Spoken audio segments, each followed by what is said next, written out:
uretse tuvuga bimeze bite isawa nari wumva nandi kuyiga nari kwitegura n'ibindi mu kazi hanyuma ibyo twavuganye na tuvuga ntabwo uri kubyiba njyewe ndi kukubaza naciye hakurya hakuno uyu ubona ungana gutyo nkaba nagwengera umukaza urajya ngo mpfe na utamaye n'umuzwa sinakubwiye ko umukazana ndi umukobwa rwose ndi kumushaka ntabwo ari ibintu nakubwiye ko ahari ubu tuvugana yavuye ku kibuga cy'indege saa 10 za mu gitondo uba ari iwabo ahubwo ibyo ngibyo urabitekereza iki nakubwiye ko biriya bintu ntabyemera nta mahirwe yabyo ndaguhaye ntabwo byemera umva mubwire ari njye nawe uwabyaye undi ninde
nugihinduka kabisa inzoga pe kuza badafite kontwaro badicupa hano se ko mumenyesha none nko mu rugo shaka ku mazi fike kabisa usitwa kubisanga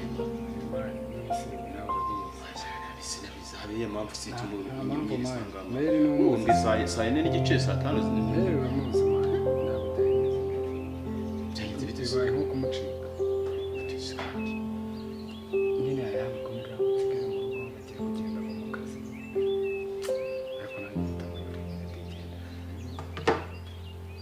ko n'ubundi guhura byari ingenzi mwana ya rero icyo ngwaka se ndabizi ushaka kuba nateye n'indabura wasinze kuko ntabwo ubwenge ufite bukwemera gutera utasinze kabisa wari wasinze kuko nari ikintu nari nanyweye ariko mama njyewe sinzi impamvu utanyumva naraguhakaniye nshuti y'ibyo bintu ntabwo nabikwishyuje ko umukobwa uzanzanira umva nkubwire kandi untege amatwi nyumve neza iki gitondo ntabwo nzanditse nje guterana amagambo nawe ku cyumweru uzinduka mu gitondo saa 3 tujya kureba uwo mukobwa iwawe hanyuma ubone kurindwa kuvuga amagambo menshi n'umugayi ubaza bari bwumbwira kuko ntabwo uzajya kunzanira utwo tunyerebende two mu cyaro cyangwa utwo tudashinga iwanjye ahangaha sinakwica umugabo ugakabya ubona njyewe ntakoze kuki utampereza umwanya ngo nanjye nitekerezo umukobwa se uri kumva njyewe igikorwa nzaba nikoreye muri byo ari iki uzanzana umukobwa mpita mubwira ngo mama uyu mukobwa ndamukunze gusa icyo gikorwa cyawe ari propoza gahaze gatubivaho ndakoze n'icupa ryawe nyibwira rati Mary bigenze gute shaka Mary ndamucitse mwana nashaka kubikubaza ahubwo wowe byose urabizi narwo yigo koko nyine umaze gukura iyo urabuzwa n'iki se gukura iyo uri gufunga umukandara ukabona ugiyemo neza warangiza ukicara ugusokoza iyo misatsi yawe ukagenda ukanywa icyayi ukarya ifiriti n'inyama hariya reka nkubwire ngusore mu nzu yanjye ugende gukodesha nk'abandi bose wumva gukodesha ukuntu bivunitse batuje uri gupanika ibintu cyane ntuzi iki sinzi ibintu gakeya gusa nyine wanganije ikibazo cyawe nacyo kandi ndi umuntu ukunda shona kandi urabizi ko kubyana nyine urabizi ntabwo nagutera ibuye ntabwo niba ngo bagatwara ishaburiya gusa simushyigikiye cyane ngo wakoze byiza kuko nawe uracyaniga uko ni ukunsuzugura uretse basi reka guhereza ibyo bintu tubijyane gakeya umukobwa nzabona nta kibazo wenda reka nta kibazo mama ntibitekereze okay sawa nijoro mu gitondo nuko ndakuzindukira ariko mama ndi ndakubwira ngo tubijyane gakeya. Nyine bijyane gake. Turebe tuganire wenda wasanga ntanamushima ndetse nkamukunda kurusha uko umukunze wowe. Ngene nyine ujya mu kazi ubitekerezaho uryo ubitekerezaho kujya mu bitekerezaho mu gitondo nakoze bityo. Okay mama basi ndakwijeje sibyo? Okay. Hari igihe byaca. Kare kose se. Sibyo? Nta mwana wanjye ngaho genda. Genda. Wengera kamakisi. Bari byiza kuri wowe no ku muryango urumva nyine usa nkaho nyine wadutenguse tu. Umva usa nk'ujya gusubira inyuma mu masomo.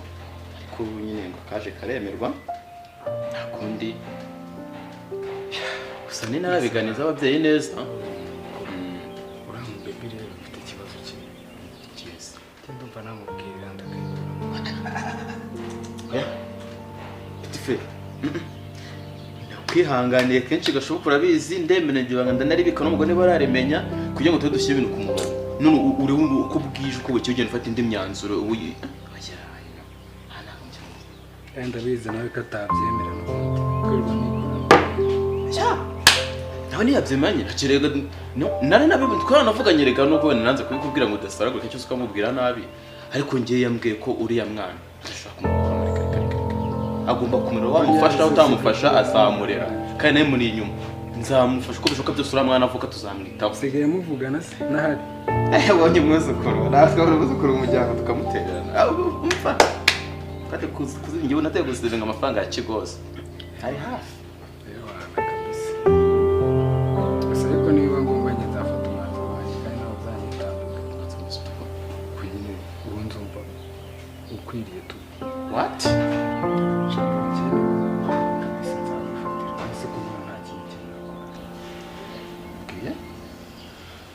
Nzafata umwanzuro wanjye. We mwanzuro wako?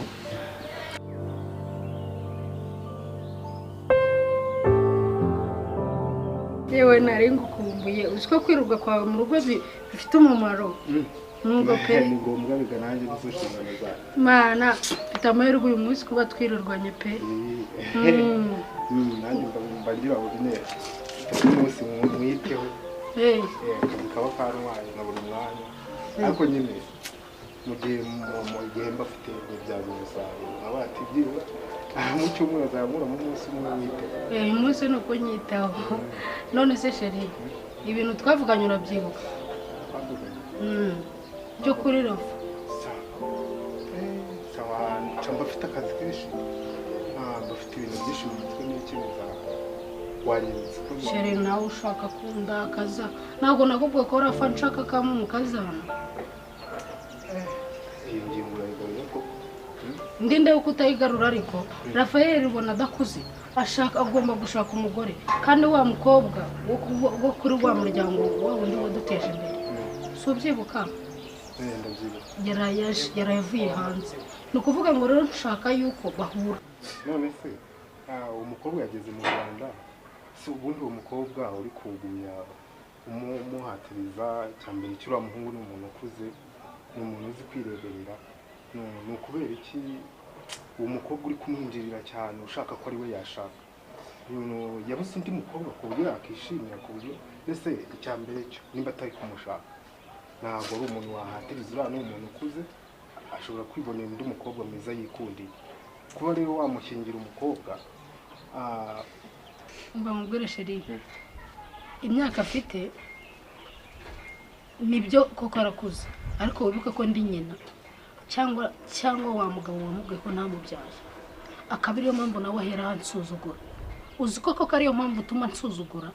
Umva sheri ntabwo irwo kosa narikora kuba yenda nabimubwira kuba utari mama ntabwo nabimubwira kuko ashobora kuba yatekereza byinshi agashobora kuba yatekereza ibyo bintu uri kumubwira kandi bitamurimo byo kuba yenda wamushingira umukobwa adakunze wiwe nyine yavuga ko umwanga uri kumushingira umukobwa adakunze. Rero iryo jambo ntabwo nabimubwira cyakoze icyo wakora ibyo bintu yenda ntabwo wazongera kubimubwira umuhungu akazikundira umwana yikundiye naho ibintu byo kumuhitiramo ni umuntu ukuze ibyo ngibyo kukigiye ntabwo bikigezweho ibyo byari bya kera. Iri viziyo tugezemo ntabwo rwose wapi ntabwo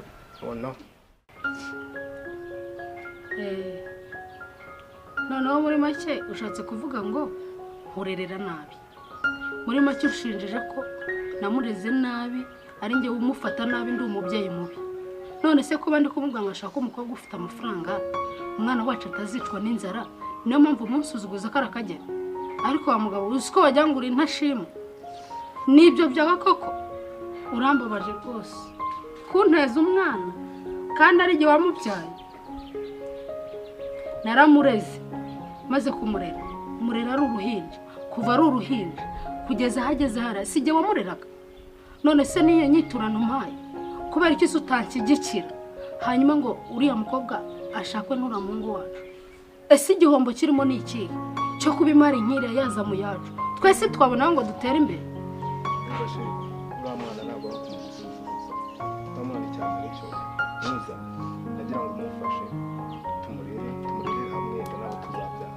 Ntabwo ari kumusuzuguza. Uriya mwana ni uwacu twese yaba uzabyara twese ni uwacu. Ntabwo ari kumusuzuguza. Uzareka umwana yishakira umukobwa mwiza. Uzareka umwana yihitiremo tumushyingire. Ibintu byo kubanga ubushobozi ngo gutera imbere ibyo ngibyo ntabwo ari byo byubaka urugo. Uzareka umwana yihitiremo yubaka urugo twese tuzamufasha. Ubushobozi turabufite ndakora ntabwo ndara ndasinziriye ndi gutekereza ejo hazaza abana twazabyara. Ibyo byo kuvuga ngo umushakire umuntu ufite amafaranga. Ese abantu bafite amafaranga nzangaho urugo rugasenyuka n'ibangara. Ashobora gusanga uwo mukobwa afite amafaranga ariko ejo ugasanga urugo rurasenyutse. Ibyo se inyungu waba ufite ni iyi? Umwana yihitiremo umukobwa tumushyingire ibyo bintu biri kuzana rwose ntabwo ndi kubyumva nyine rwose ariko nahakana. Niyo nyiturano nyiturano Ntabwo ari inyiturano. oya ndekura